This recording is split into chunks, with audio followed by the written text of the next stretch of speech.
De quoi parle-t-on quand on parle d'accessibilité dans le numérique notamment ? Alors, le point important sur l'accessibilité numérique, c'est le fait de développer des solutions pour répondre à des problématiques que des personnes en situation de handicap vont rencontrer, mais avec elles, puisque c'est elles qui se rendent compte de leurs difficultés.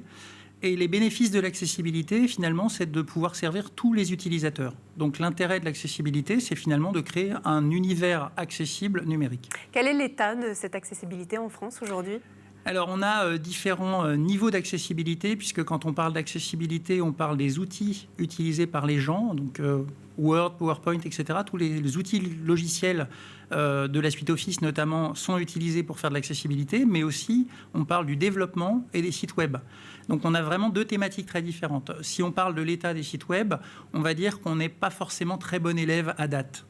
Donc il reste encore des fractures digitales, c'est ce que vous nous dites. Il reste une fracture digitale, c'est-à-dire il y a une prise de conscience des entreprises par rapport à ces sujets d'accessibilité numérique, mais par contre, il y a une lenteur dans la mise en œuvre de par la complexité finalement de rendre accessible tout un système d'information.